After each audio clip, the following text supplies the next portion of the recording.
Hello, good morning. કેમ છો? હવે આપણે ત્રીજું ચેપ્ટર શરૂ કરેલું છે. ધોરણ 12 ચેપ્ટર 3 વિદ્યુત રસાયણ. આજે એનું લેક્ચર 7 છે. ઓકે, હવે આજે આપણે વિદ્યુત વિભાજ્ય દ્રાવણોની વાહકતા જોવાની છે. વિદ્યુત વિભાજ્યોના દ્રાવણોની વાહકતા સમજવી છે. વિદ્યુત વિભાજ્ય પદાર્થ જે છે, વિદ્યુત વિભાજ્ય પદાર્થો જે છે, એ પદાર્થોના દ્રાવણોમાં કેવી રીતે વાહકતા ઉદ્ભવે છે અથવા તે વાહકતા કોની પર આધાર રાખે છે એની આપણે આજે ચર્ચા કરવાની છે. તો પહેલા શુભ શરૂઆત કરીએ આપણે. તમે કોઈ પણ ઘન કે પ્રવાહી પદાર્થ લો. જે ઘન કે પ્રવાહી પદાર્થ વિદ્યુત પ્રવાહનું વહન કરી શકે છે તેવા પદાર્થને શું કહીશું ભાઈ? વીજ સુવાહક પદાર્થો. શું કહીશું ભાઈ? વીજ સુવાહક પદાર્થો અથવા તો વાહક પદાર્થો. વાહક પદાર્થ કહે છે. અને એનાથી ઊંધું, જે પદાર્થ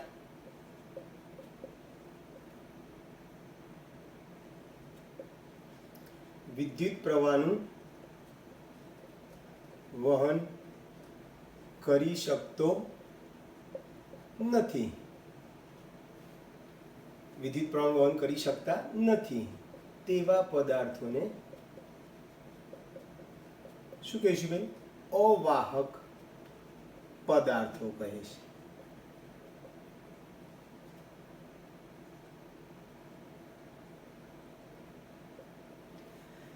ચલો ક્લિયર. તો પહેલા વાહક પદાર્થ કોને કહેવાય અને અવાહક પદાર્થ કોને કહેવાય? ક્લિયર એકદમ.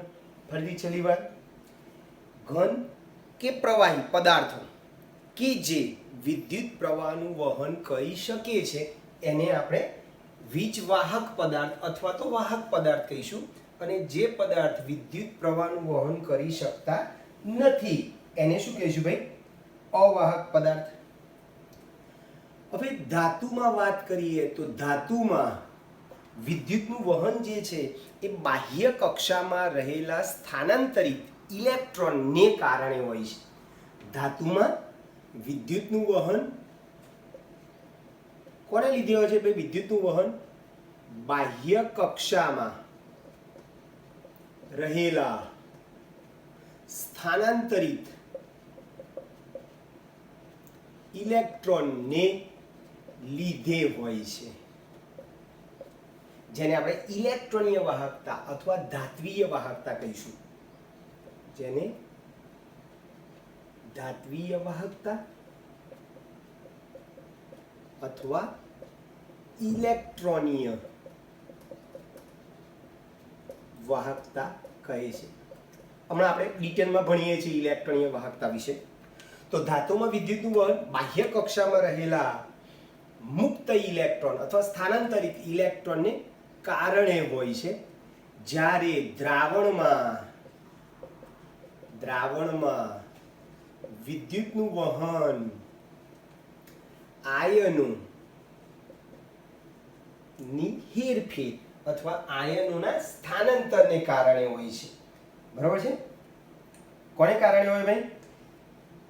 આયનોના સ્થાનાંતરને કારણે. એટલે દ્રાવણમાં વિદ્યુતનું વહન આયનો દ્વારા થાય છે. બરાબર છે? મુક્ત આયનો દ્વારા થાય છે, જેને આયનીય વાહકતા કહીશું. ક્લિયર દોસ્તો? તો એકદમ મસ્ત થઈ ગયું, સાદી વસ્તુ. ફરીથી એકવાર બોલી જાઉં છું. જે પદાર્થ વિદ્યુતનું વહન કરી શકે છે, જે પદાર્થ તરીકે ઘન કાં તો પ્રવાહી લેવાનો, એટલે જે પદાર્થ વિદ્યુત પ્રવાહનું વહન કરી શકે છે એને વાહક પદાર્થ કહીશું, અને જે પદાર્થ વિદ્યુતનું વહન કરી શકતા નથી એને અવાહક પદાર્થ કહીશું. ધાતુમાં વિદ્યુતનું વહન કોને કારણે થાય છે ભાઈ? બાહ્ય કક્ષામાં રહેલા સ્થાનાંતરિત ઇલેક્ટ્રોનને કારણે થાય છે, જેને આપણે ધાત્વીય વાહકતા અથવા તો ઇલેક્ટ્રોનીય વાહકતા કહીશું આપણે. એટલે ધાતુમાં વિદ્યુતનું વહન ટૂંકમાં સ્થાનાંતરિત ઇલેક્ટ્રોનને કારણે થાય છે, જ્યારે દ્રાવણમાં વિદ્યુતનું વહન આયનો દ્વારા થાય છે, જેને આપણે આયનીય વાહકતા કહીશું. હવે વિદ્યુત વિભાજ્ય પદાર્થોના દ્રાવણોમાં આપણે વાત કરી, વિદ્યુત વિભાજ્ય પદાર્થોના દ્રાવણોમાં વાહકતા સમજવા માટે વિદ્યુતીય અવરોધ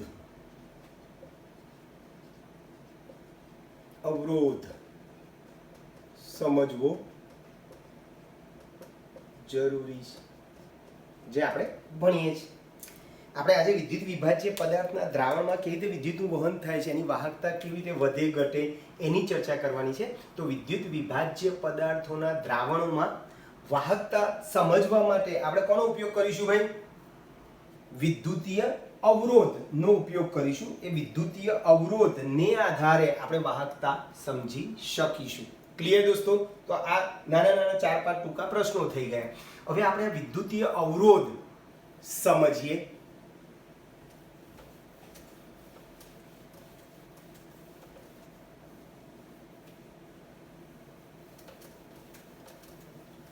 ચાલો, પહેલા આવશે વિદ્યુતીય અવરોધ.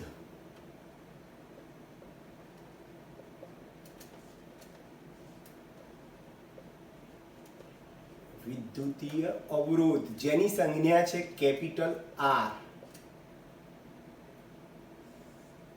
ચાલો, વિદ્યુતીય અવરોધ તો કોઈ પણ એક સરખા વાહક પદાર્થનો અવરોધ એ તેની લંબાઈના સમપ્રમાણમાં અને એકમ આડછેદના ક્ષેત્રફળના વ્યસ્ત પ્રમાણમાં હોય છે. ક્લિયર દોસ્તો? ફરીથી બોલું છું. કોઈ પણ એક સરખા વાહક, કોઈ પણ એક સરખા વાહક નો અવરોધ એટલે આ એ તેની લંબાઈ ના સમપ્રમાણમાં અને આડછેદ ના ક્ષેત્રફળ ના વ્યસ્ત પ્રમાણમાં હોય છે. ક્લિયર દોસ્તો? સાવ સિમ્પલ છે.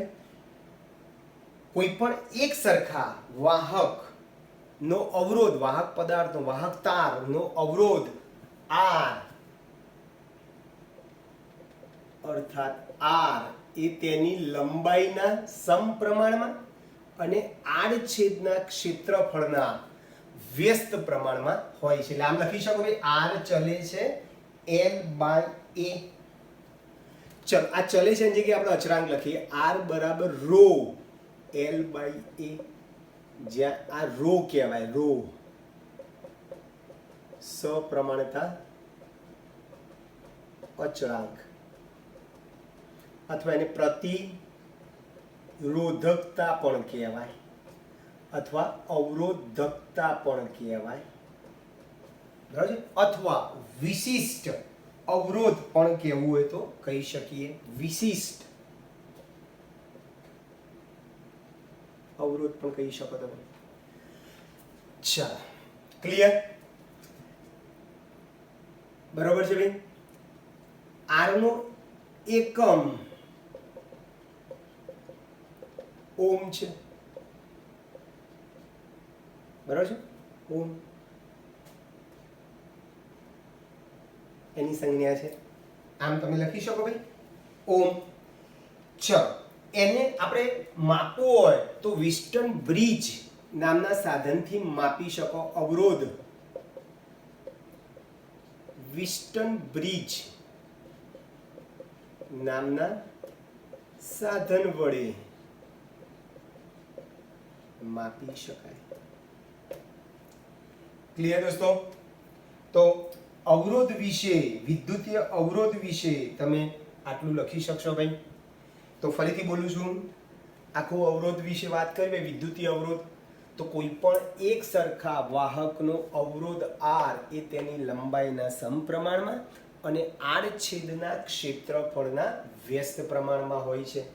એટલે કે R ચલે છે L/A, માટે R બરાબર ρ L/A, જ્યાં ρ ને આપણે સપ્રમાણતા અચળાંક કહીશું અથવા આ બધાથી એને ઓળખી શકીએ છીએ. R નો એકમ છે ઓમ છે અને R ને, અવરોધને વિસ્ટન બ્રિજ નામના સાધન વડે માપી શકાય છે. ક્લિયર દોસ્તો?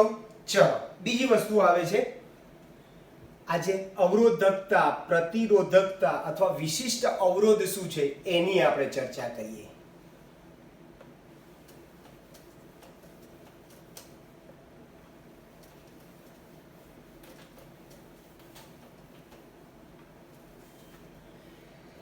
ચલો બીજો મુદ્દો છે અવરોધકતા, દકતા અથવા પ્રતિરોધકતા અથવા વિશિષ્ટ અવરોધ.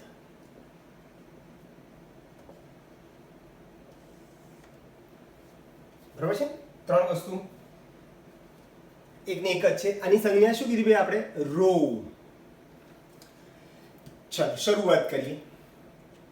હમણાં જ આપણે વિદ્યુતીય અવરોધ માટે સૂત્ર લખ્યું. વિદ્યુતીય અવરોધ ચલે છે L/A, માટે R બરાબર ρ L/A થાય બે આથી અચળાંક લખ્યો, જ્યાં ρ ને આપણે આ બધી વસ્તુ તમે કહી શકો છો. ચલો આમાંથી ρ ને સૂત્રણ કરતા બનાવો તો ρ બરાબર શું થાય? RA/L થાય. ρ બરાબર RA/L. ચલો આ સૂત્ર પરથી ρ નો એકમ લખીએ આપણે. ρ નો એકમ શું થાય? ρ નો એકમ ભાઈ આ સૂત્ર પરથી. ચલો R એટલે અવરોધ, ઓમ, A એટલે મીટર સ્ક્વેર, ક્ષેત્રફળ માટે મીટર સ્ક્વેર, અને નીચે લંબાઈ છે મીટર, એટલે 1 મીટર ઉડી જશે એટલે ઓમ ઇન્ટુ મીટર આવે અથવા ઓમ ઇન્ટુ સેન્ટીમીટર આવે. એટલે ρ નો એકમ ઓમ ઇન્ટુ મીટર અથવા ઓમ ઇન્ટુ સેન્ટીમીટર થાય. ચલો આ સૂત્રમાં L બરાબર એકમ લઈએ, 1 મીટર લઈએ, અને A બરાબર આડછેદનું ક્ષેત્રફળ પણ એકમ લઈએ, 1 મીટર સ્ક્વેર લો. એકમ લો ટૂંકમાં. L બરાબર 1 અને A બરાબર 1 લો તો બોલો શું થાય? R બરાબર ρ થાય. R બરાબર ρ થાય અથવા ρ બરાબર R થાય. બોલો આમ વ્યાખ્યા આપી હોય ρ ની તો તમે આમ આપી શકો ભાઈ, એકમ લંબાઈ ધરાવતા અને એકમ આડછેદનું ક્ષેત્રફળ ધરાવતા વાહકના અવરોધને એની અવરોધકતા કહીશું. ક્લિયર દોસ્તો? ફરીથી આ સૂત્રમાં એકમ લંબાઈ ને એકમ આડછેદનું ક્ષેત્રફળ લઈએ તો R બરાબર શું થાય છે? ρ થાય છે. એટલે વ્યાખ્યાઓ આ રીતે આપી શકું, એકમ લંબાઈ ધરાવતા અને એકમ આડછેદનું ક્ષેત્રફળ ધરાવતા વાહકના અવરોધે R ને એની શું કહીશું ભાઈ આપણે? અવરોધકતા કહીશું. ક્લિયર ભાઈ? તો અવરોધકતા પાકું એકદમ. ફરીથી R ચલે છે L/A, માટે R બરાબર ρ બરાબર ρ L/A, જ્યાં ρ ને આપણે આ બધી વસ્તુ કહી શકો. ચલો આમાંથી ρ ને સૂત્રણ કરતા બનાવ્યા RA/L. આ સૂત્ર ઉપર તમે સરસ મજાનું એકમ પણ તારવી શક્યા. ઓમ ઇન્ટુ મીટર લખો અથવા ઓમ ઇન્ટુ સેન્ટીમીટર છે. L બરાબર 1 લો, A બરાબર 1 લો તો R બરાબર ρ થઈ જશે. એટલે એકમ લંબાઈ ધરાવતા અને એકમ આડછેદનું ક્ષેત્રફળ ધરાવતા વાહકના અવરોધને કેની શું કહીશું ભાઈ? અવરોધકતા. પછી ત્રીજો મુદ્દો છે પહેલા વિદ્યુતીય અવરોધ જોયો, બીજો અવરોધકતા, ત્રીજું વાહકત્વ જી. અવરોધના વ્યસ્તને શું કહીશું ભાઈ? વાહકત્વ જી. એટલે જી બરાબર શું થાય? 1/r. r એટલે અવરોધ છે. અવરોધના વ્યસ્તને વાહકત્વ જી કહીશું આપણે. ચલો, આના પરથી જી નો એકમ શું થાય ભાઈ? તો 1/r. r નો એકમ શું છે? ઓમ. ચલો, એટલે 1/ઓહ્મ પણ લખાય, અથવા ઉપર આવે તો ઓમ ઇનવર્સ, અથવા એને મો પણ કહેવાય, અથવા સિમેન્સ પણ કહેવાય. શું કહેવાય ભાઈ? સિમેન્સ. બરાબર છે? શું કહીશું ભાઈ? સિમેન્સ. એસ.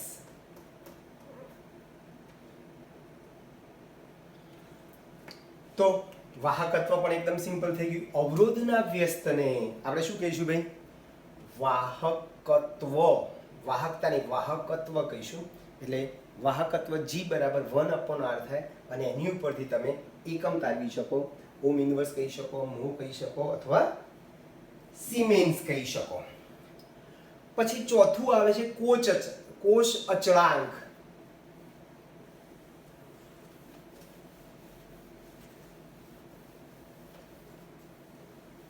કોષ અચળાંક જી સ્ટાર.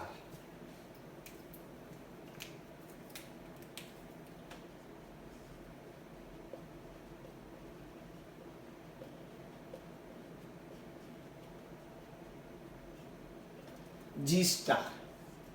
તો સાવ સિમ્પલ છે. ચલો, કોષ અચળાંક માટે જી સ્ટાર બરાબર શું થાય છે? L/A. જી સ્ટાર નું સૂત્ર L/A. એટલે L/A ના ગુણોત્તરને જી સ્ટાર કહીશું. ચલો, આ સૂત્ર પરથી જી સ્ટાર નો એકમ શું થાય ભાઈ? ઉપર L એટલે મીટર, નીચે A ક્ષેત્રફળ, મીટર સ્ક્વેર એટલે મીટર ઇનવર્સ અથવા સેન્ટીમીટર ઇનવર્સ થશે એનો એકમ. બરાબર છે ભાઈ? મીટર ઇનવર્સ અથવા સેન્ટીમીટર ઇનવર્સ. તો L/A ને આપણે જી સ્ટાર કહીશું. બરાબર છે? અને જી સ્ટાર નો એકમ આપણે લખ્યો મીટર ઇનવર્સ અથવા સેન્ટીમીટર ઇનવર્સ. પછી આવે છે વાહકતા અથવા વિશિષ્ટ વાહકતા. વાહકતા અથવા વિશિષ્ટ વાહકતા, જેની સંજ્ઞા છે આપણે કે. બરાબર છે ભાઈ? તો શરૂઆત કરીએ આપણે. જેમ આપણે વાહકત્વ જીની શું કીધું? જી બરાબર 1/r. એટલે અવરોધના વ્યસ્તને વાહકત્વ કહીશું, અને પ્રતિરોધકતા અથવા તો અવરોધકતાના વ્યસ્તને આપણે વાહકતા કહીશું. પ્રતિરોધકતા અથવા અવરોધકતા રો ના વ્યસ્તને આપણે વાહકતા કહીશું. એટલે આમ લખી શકું ભાઈ? વાહકતાની સંજ્ઞા છે કે 1/ρ થાય. 1/ρ. બરાબર છે? ચલો, આવું થયું ભાઈ. ઓકે. ચલો, આ સૂત્ર પરથી તમારે કે નો એકમ તારવવો હોય તો બોલો, કે નો એકમ પણ તારવી શકો છો. બરાબર છે? રો નો એકમ આપણે શું તારવ્યો ભાઈ? રો નો એકમ ઓમ ઇન્ટુ મીટર અથવા ઓમ ઇન્ટુ સેન્ટીમીટર. તો તમે એ રીતે તમે લખી શકો. હવે આ સૂત્રમાં રો બરાબર આપણે આગળ સૂત્ર તારવી યાદ છે ને? R બરાબર રો L/A. માટે રો બરાબર શું થાય? RA/L. માં રો બરાબર RA/L મૂકતા. ચલો, આ સૂત્રમાં મૂકો તો ભાઈ કે બરાબર 1/ρ. રો એટલે RA છેદનો છેદ L ક્યાં જશે ભાઈ? ઉપર જતો રહ્યો, બરાબર છે. માટે અને આમ લખાય કે બરાબર L by A into 1/r લખાય. અને એનું છે L બાય A અને 1/r. હવે L બાય A હમણાં જ આપણે લખ્યું, L બાય A એટલે શું થશે? G સ્ટાર અને 1/r બરાબર શું છે ભાઈ? G, વાહકત્વ. બરાબર છે, વાહકત્વ છે. એટલે તમારે આની ઉપરથી સરસ મજાનું સૂત્ર લખવું હોય, યાદ રાખજો. બરાબર છે. આ સૂત્ર તમારે લખવું હોય તો તમે લખી શકો કે વિશિષ્ટ વાહકતા K બરાબર, આ K વિશિષ્ટ વાહકતા K બરાબર, બોલો G સ્ટાર ને આપણે શું નામ આપ્યું છે ભાઈ? કોષ અચળાંક. G સ્ટાર ને આપણે શું કીધું છે ભાઈ? કોષ અચળાંક ગુણ્યા મળેલી વાહકતા અથવા વાહકત્વ. જી, સરસ મજાનું સૂત્ર યાદ રાખજો. વિશિષ્ટ વાહકતા બરાબર કોષ અચળાંક ગુણ્યા મળેલી વાહકતા.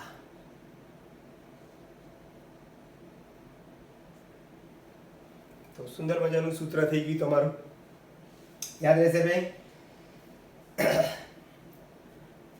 ચલો ફરીથી k નો એકમ શું થશે? k બરાબર 1/ρ પરથી k નો એકમ, ચલો ρ નો એકમ આપણે શું કીધું? ઓમ ઇન્ટુ મીટર, એટલે ઓમ ઇનવર્સ ઇન્ટુ મીટર ઇનવર્સ. બરાબર છે. ચલો આને મો પણ કહેવાય અથવા સિમેન્સ પણ કહેવાય. મીટરની જગ્યાએ તમે સેન્ટીમીટર પણ લખી શકો. બરાબર છે. તો સરસ મજાના એકમ આવતા જાય છે. ક્લિયર દોસ્તો? તો વાહકતા અથવા વિશિષ્ટ વાહકતા કોને કહેવાય? તો પ્રતિરોધકતા અથવા તો અવરોધકતાના વ્યસ્તને આપણે વાહકતા કહીશું. એટલે k બરાબર શું થશે? 1/ρ. પણ ρ બરાબર તો RA/L છે, એટલે ρ ની કિંમત અહીંયા મૂકી, સાદરૂપ આપ્યું. k બરાબર L/A ઇન્ટુ 1/r. L/A એટલે G સ્ટાર, 1/r એટલે આપણે આગળ લખી દીધું 1/r બરાબર શું છે ભાઈ? G છે. તો k બરાબર G ઇન્ટુ G સ્ટાર. સુંદર મજાનું સૂત્ર થઈ ગયું. એટલે વિશિષ્ટ વાહકતા બરાબર કોષ અચળાંક ગુણ્યા મળેલી વાહકતા. આ સૂત્ર, આ બધા સૂત્રનો ઉપયોગ આપણે નાના નાના દાખલામાં જોઈએ છે, એમાં કરવાનો છે. બરાબર છે ભાઈ. પછી આવે છે તમારે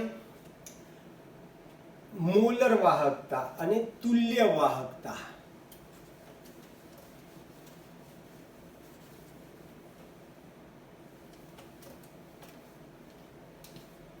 મોલર વાહકતા છઠ્ઠું,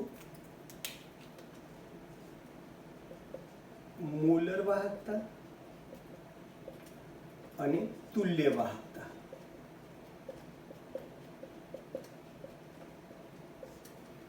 ચલો, મોલર વાહકતાની સંજ્ઞા છે ડેલ્ટા એમ અને આની ડેલ્ટા ઇક્વિલિબ્રિયમ. ચલો ડાયરેક્ટ સૂત્ર લખીએ.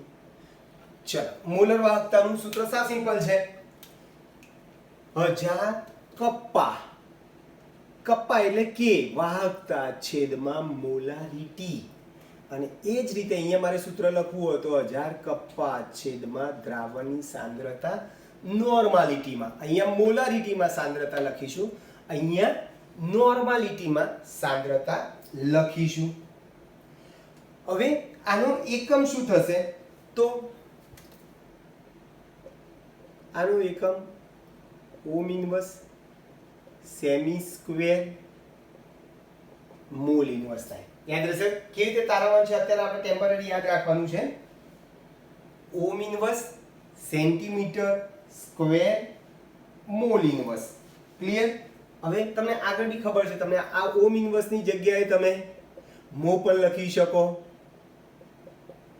મો સેમી સ્ક્વેર મોલ ઇનવર્સ, અથવા મોની જગ્યાએ તમે સિમેન્સ પણ લખી શકો. Siemens into semi square mole inverse.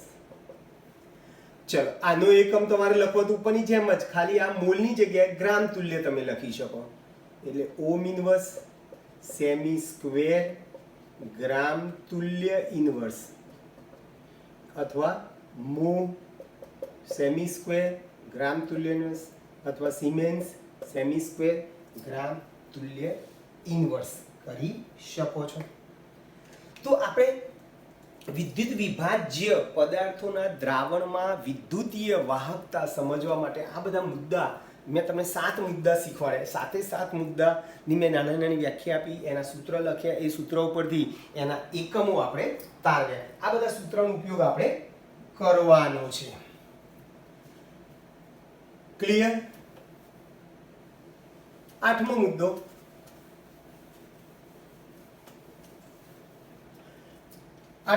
છે વાહકતા.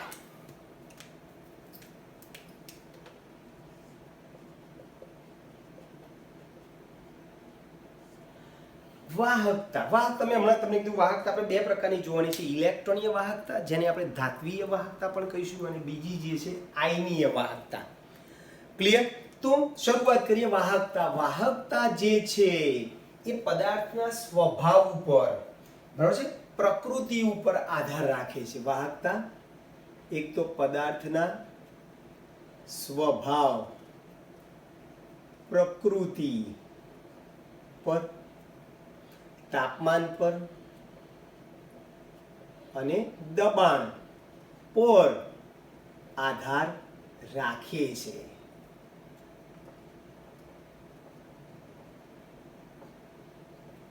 બરાબર છે? તો વાહકતા જે છે એ પદાર્થના સ્વભાવ ઉપર, તાપમાન ઉપર અને દબાણ ઉપર આધાર રાખે છે. પદાર્થની વાહકતાને આધારે, વાહકતાની માત્રાને આધારે એનું વર્ગીકરણ 3 રીતે થાય. સુવાહક પદાર્થો, અવાહક પદાર્થો અને અર્ધવાહક પદાર્થો. સુવાહક પદાર્થો, અવાહક અને અર્ધવાહક.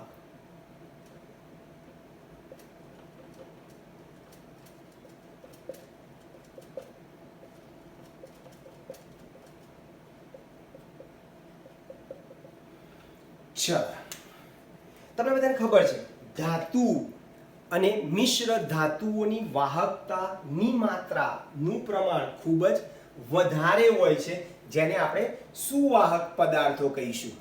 બરાબર છે? શું કીધું ભાઈ? સુવાહક પદાર્થોની વાહકતા કેવી હોય ભાઈ? ખૂબ જ વધુ હોય.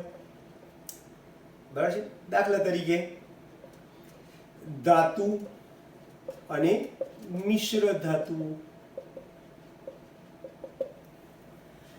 ચલો, ધાતુઓમાં યાદ રાખજો, સિલ્વરની વાહકતા 6.2 × 10³ ઘાત. 6.2 × 10³ છે. ગોલ્ડ એયુની વાહકતા એનાથી ઓછી છે, લગભગ 4.5 × 10³ છે. અને કોપરની વાહકતા આ બંનેની વચ્ચે આવે છે. કોપરની વાહકતા છે લગભગ 5.9 × 10³ તો જુઓ, આ બધી ધાતુઓની વાહકતા બહુ જ વધારે હોય છે. પછી તમને ખબર છે કે કેટલીક અધાતુઓ જેવી કે કાર્બન બ્લેક છે, બરાબર છે, અધાતુઓ કાર્બન બ્લેક છે, ગ્રેફાઇટ છે, કેટલાક કાર્બનિક પોલિમર છે. બરાબર છે? કેટલાક કાર્બનિક પોલિમર છે. આ બધા ઇલેક્ટ્રોનીય વાહકતા ધરાવે છે. આ બધા જે છે એ ઇલેક્ટ્રોનીય વાહકો છે. એટલે આ પણ વિદ્યુતનું શું કરે છે ભાઈ? વહન કરે છે. આ બધા ઇલેક્ટ્રોનીય વાહક પદાર્થો છે. તો જે પદાર્થો વિદ્યુતનું વહન કરે છે, ખૂબ જ વધારે પ્રમાણમાં વાહકતા ધરાવે છે, એ બધાને સુવાહક પદાર્થ કહીશું. બીજું બોલો, અવાહક પદાર્થો. બોલો, અવાહક પદાર્થોની વાહકતા કેવી હશે? બહુ જ ઓછી હશે. આમની વાહકતા ખૂબ જ ઓછી હોય. દાખલા તરીકે બધી અધાતુઓ આવે. અધાતુમાં આ બધી વાહક છે. પછી અધાતુઓ, ચલો ને, કાચ છે, સિરામિક છે, પ્લાસ્ટિક છે, આ બધા વિદ્યુતના અવાહક છે, જેની વાહકતા કેવી છે? બહુ જ ઓછી છે. એને અવાહક પદાર્થો કહીશું. અને અર્ધવાહક પદાર્થો, ત્રીજું અર્ધવાહક પદાર્થો. આ પદાર્થોની વાહકતા સુવાહક અને અવાહકની વચ્ચે હોય છે. જેમની વાહકતા કોની વચ્ચે ભાઈ? અવાહક. જેમની વાહકતા સુવાહક અને અવાહક ની વચ્ચે હોય છે. એના ઉદાહરણમાં દાખલા તરીકે ડોપિંગ કરેલ સિલિકોન છે, ગેલિયમ આર્સેનાઇડ છે, આ બધા અર્ધવાહકો તરીકે વર્તે છે. ક્લિયર ભાઈ? પછી ક્લિયર પેલા આટલી વસ્તુ. તો સુવાહકોની વાહકતા ખૂબ જ વધારે હોય, અવાહકોની વાહકતા ખૂબ જ ઓછી હોય, અને અર્ધવાહકોની વાહકતા સુવાહક અને અવાહકની વચ્ચે હોય છે. જેમ આપણે ઉદાહરણ પણ આપણે બધાના. હવે અતિ સુવાહક પદાર્થ કોને કહેવાય?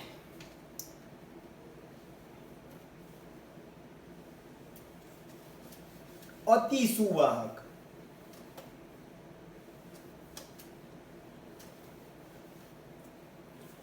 ચલો,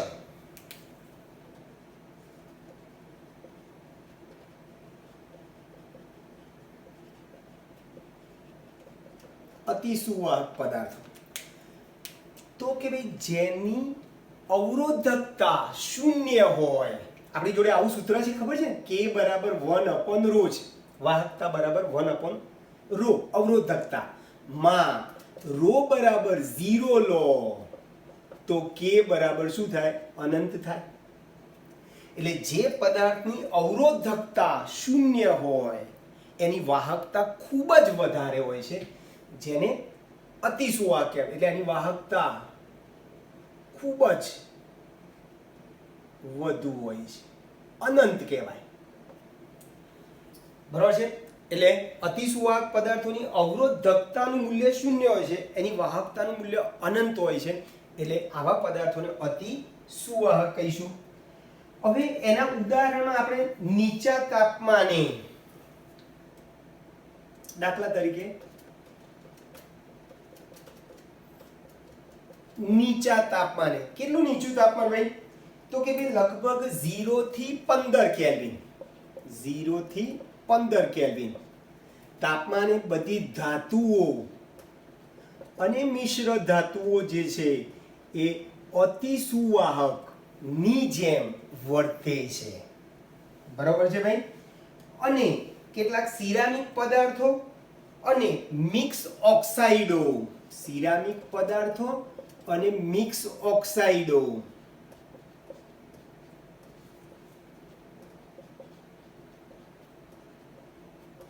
સિરામિક પદાર્થો અને મિક્સ ઓક્સાઇડો જે છે એ પણ ઊંચા તાપમાને અતિ સુવાહકની જેમ વર્તે છે. ક્લિયર દોસ્તો? તો જેની અવરોધકતા શૂન્ય હોય એની વાહકતા ખૂબ જ વધારે હોય છે, જેને આપણે અતિ સુવાહક પદાર્થ કીધો છે. બરોબર છે? એમાં યાદ રાખજો, નીચા તાપમાને ધાતુઓ અને મિશ્ર ધાતુઓ, અને ઊંચા તાપમાને સિરામિક પદાર્થો અને મિક્સ ઓક્સાઇડો જે છે એ અતિ સુવાહકની જેમ વર્તે છે. ચલો, હવે આપણે ઇલેક્ટ્રોનની વાહકતા અને આયનીય વાહકતા વિશે થોડુંક ડિટેલમાં ભણી લઈએ આપણે ઝડપથી.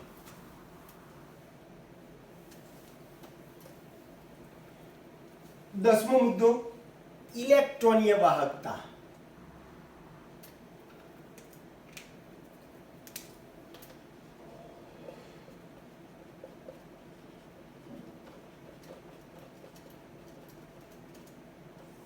હમણાં જ આપણે કીધું કે ધાતુઓમાં વિદ્યુતનું વહન કોના દ્વારા થાય ભાઈ? તો કે ભાઈ બાહ્ય કક્ષામાં રહેલા સ્થાનાંતરિત ઇલેક્ટ્રોનને કારણે થાય છે, જેને આપણે ઇલેક્ટ્રોનીય વાહકતા કહીશું. એટલે ધાતુમાં રહેલા સ્થાનાંતરિત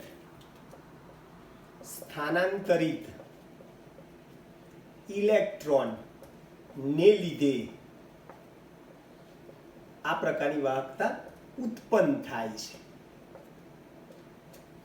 હવે આમાં શું થાય છે? એકચ્યુઅલી ધાતુઓમાં ઇલેક્ટ્રોન એક છેડેથી બીજે છેડે બહાર નીકળી જાય છે. એટલે ધાતુના સંઘટનમાં, એના બંધારણમાં કોઈ જાતનો ફેરફાર થતો નથી. આ પ્રકારની વાહકતા ને લીધે ધાતુના સંઘટન એટલે કે એના બંધારણમાં ફેરફાર થતો નથી. કોઈ કે કેમ થતો નથી સાહેબ?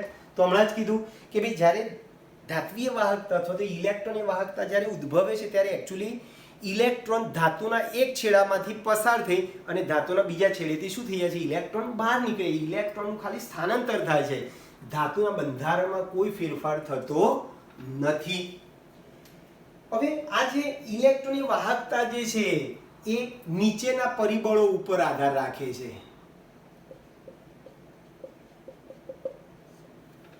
બરાબર છે? ઇલેક્ટ્રોનની વાહકતા જે છે એ નીચેના 3 પરિબળો ઉપર આધાર રાખે છે. નંબર 1, ધાતુનો સ્વભાવ અને બંધારણ. ધાતુનો સ્વભાવ એટલે કે એની પ્રકૃતિ અને બંધારણ. 2, એની બાહ્યતમ કક્ષામાં રહેલા ઇલેક્ટ્રોનની સંખ્યા ઉપર. એટલે સંયોજકતા ઇલેક્ટ્રોનની સંખ્યા. સંયોજકતા ઇલેક્ટ્રોનની સંખ્યા પ્રતિ પરમાણુ.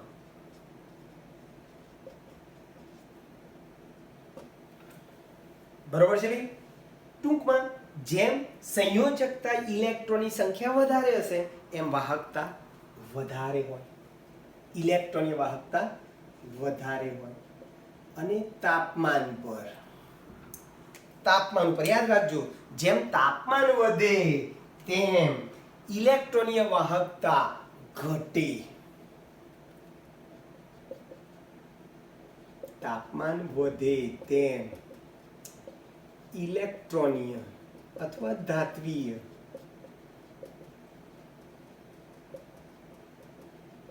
શું થાય? ઘટે. બરોબર છે? તાપમાન વધે એમ ઇલેક્ટ્રોનની વાહકતા ઘટે. તો ઇલેક્ટ્રોનની વાહકતા એકદમ સિમ્પલ થઈ ગઈ. ધાતુમાં રહેલા મુક્ત ઇલેક્ટ્રોન અથવા તો ઇલેક્ટ્રોનના સ્થાનાંતરને કારણે જે વાહકતા ઉદ્ભવે છે એને આપણે ઇલેક્ટ્રોનની વાહકતા કહીશું. આ પ્રકારની વાહકતાને લીધે ધાતુના સંગઠનમાં કોઈ જાતનો ફેરફાર થતો નથી અને 3 વસ્તુ પર આધાર રાખે છે. એક ધાતુનો સ્વભાવ છે અને બંધારણ, પછી સંયોજકતા ઇલેક્ટ્રોનની સંખ્યા પ્રતિ પરમાણુ અને તાપમાન પર. યાદ રાખજો, તાપમાન વધે એમ વાહકતા, કઈ વાહકતા ભાઈ? ઇલેક્ટ્રોનની વાહકતા ઘટશે. ચલો, આ જ પ્રમાણે છેલ્લી વાહકતા, આ ઇલેક્ટ્રોનની વાહકતા જોયું. હવે આયનીય વાહકતાની થોડીક ચર્ચા કરી લઈએ.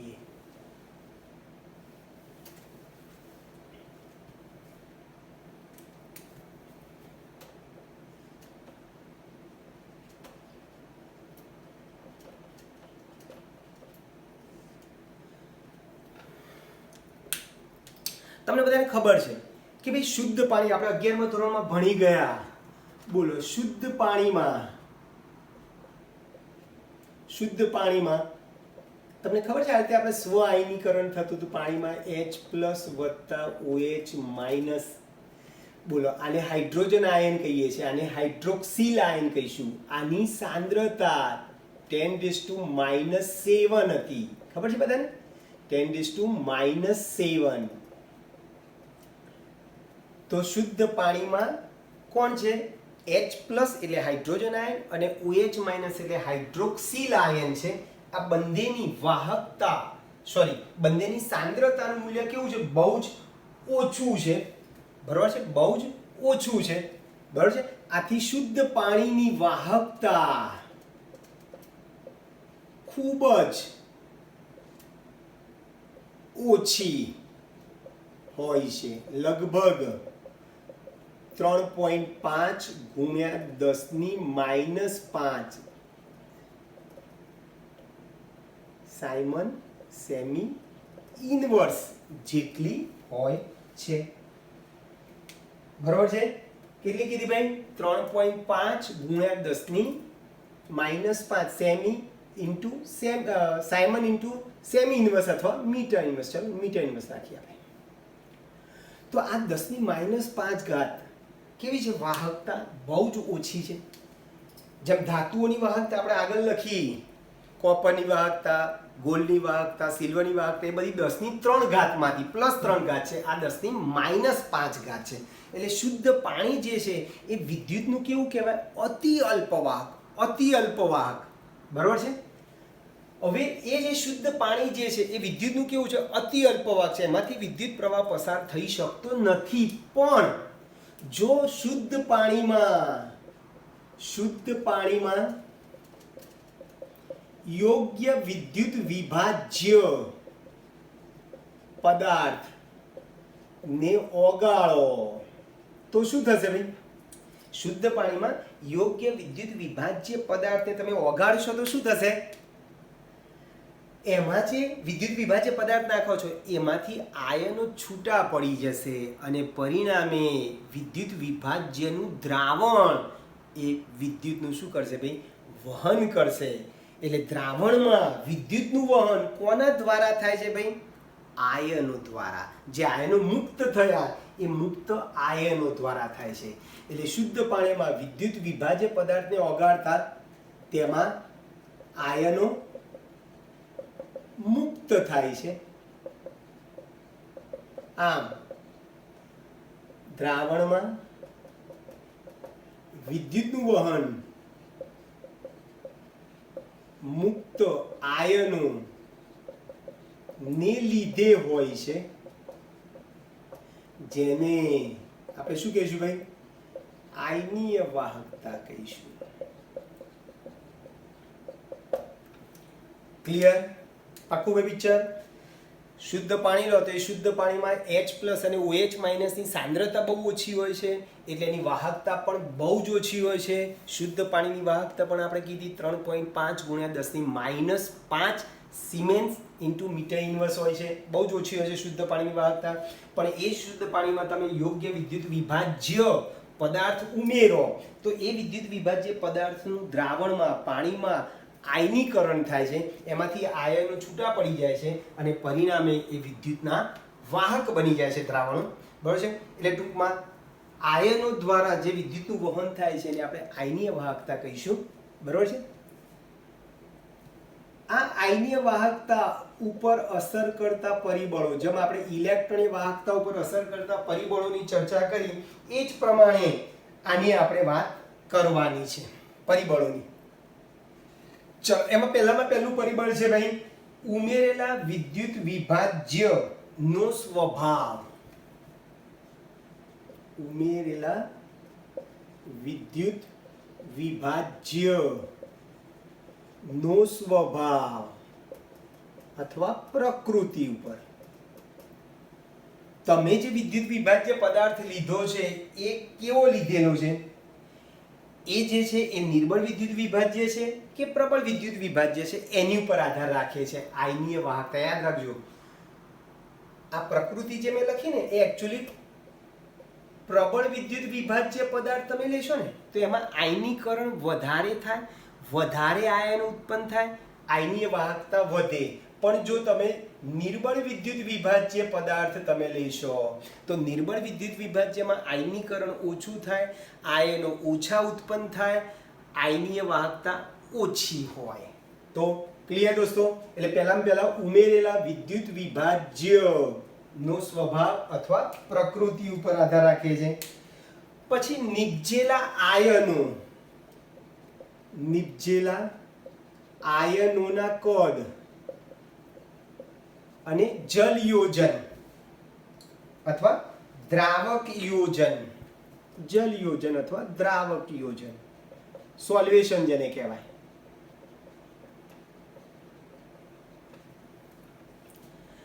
તમે જે વિદ્યુત વિભાજ્ય પદાર્થ નાખો છો એમાં ધન આયન અને ઋણ આયનના કદ કેવા છે, જે કદ ઉપર પણ આયનીય વાહકતાનો આધાર રહેલો છે. સપોઝ કે કદ મોટા હોય, ધન આયન અને ઋણ આયનના કદ જે મોટા હોય, બોલો કદ મોટા હોય તો અવરોધ વધી જાય, અને અવરોધ વધી જાય તો વાહકતા ઘટી જાય. બરાબર, એટલે કદ ઉપર આધાર રાખે છે, સોલ્વેશન ઉપર આધાર રાખે છે. નંબર 3, દ્રાવકનો સ્વભાવ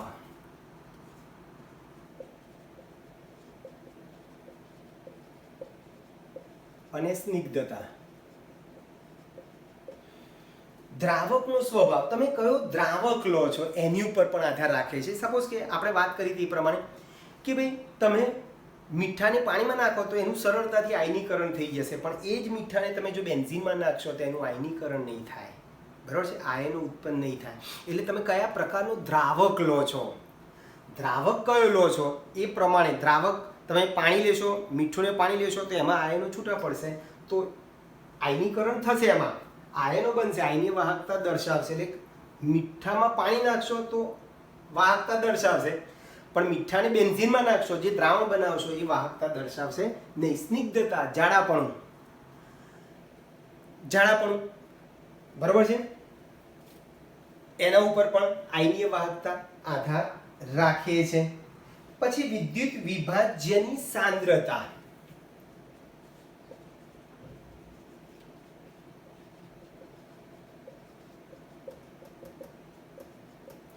વિદ્યુત વિભાજ્યની સાંદ્રતા એટલે તમે મંદ દ્રાવણ લો છો કે સાંદ્ર દ્રાવણ લો છો એના ઉપર પણ આધાર રાખે છે. બરાબર છે, તમે જે વિદ્યુત વિભાજ્ય લો છો એનું જે દ્રાવણ બનાવો છો, મંદ કે સાંદ્ર દ્રાવણ લો છો એની ઉપર આધાર રાખે છે. સપોઝ કે સાંદ્ર દ્રાવણ લો તો સાંદ્ર દ્રાવણમાં આયનોની સંખ્યા વધારે હોય, વાહકતા વધારે હોય. મંદ દ્રાવણમાં આયનોની સંખ્યા ઓછી હોય, વાહકતા ઓછી હોય. અને 5મું, તાપમાન પર.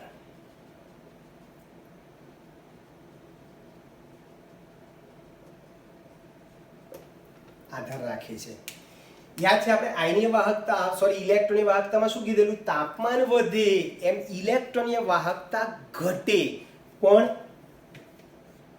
જેમ તાપમાન વધે તેમ આયનીય વાહકતા વધે. કારણ કે તાપમાન વધશે એમ આયનોની સંખ્યા વધશે, અને આયનોની સંખ્યા વધે તો આયનીય વાહકતા પણ શું થશે ભાઈ? વધશે.